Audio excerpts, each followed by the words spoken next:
Ang ating unang kalahok ay si pakilala Ladong putik, the boy hunter. ng Palawan. At ang ating pangalawang kalahok ay si The secret. Anong nga name? Anong name? John Paul. John Paul.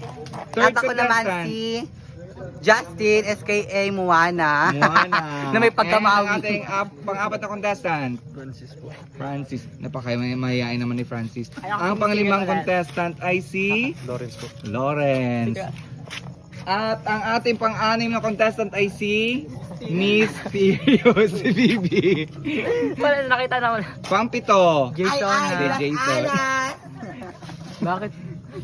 At ayun mga kaisla, napakadali ng kanilang gagawin para maiuwi nila ang life-changing na 100 pesos. Ang kanila lamang gagawin ay i-recite nila lahat ng gulay na nabanggit sa bahay kubo na kanta.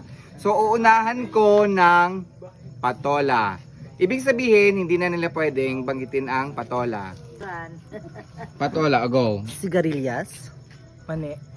Sibuyas. Kalabasa. Bataw. Talong. Kondol. May timer. 1, 2, Pupo. 3. Kalabasa. So dahil nasabi na yung kalabasa, si Dimple ay out na. Singkamas. Singkamas. Mani.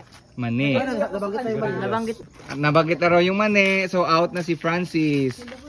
Sigarilyas. Sigarilyas. Sitaw. Nabanggit na rin ang sigarilyas. Out na si Lawrence. Urong kayo dito, be. Urong. Sitaw. Labanosmos. Labanos. Kondol. Kondol. Sabi na raw ang kondol. Kamatis. Out na. Kamatis. Kamatis. Mustasa. Mustasa. Sigarilyas. Nasabi na ang sigarilyas. Out na si Jason. Ano yung kalaban ko? Luya. Luya.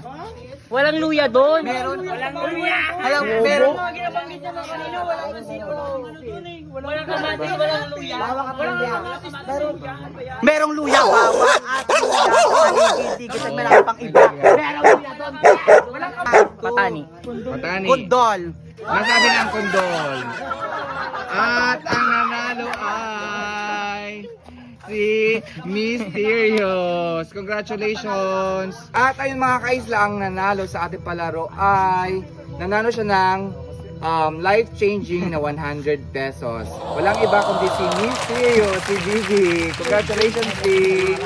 Ayun lang mga kaisla, maraming salamat sa panonood. Paalam!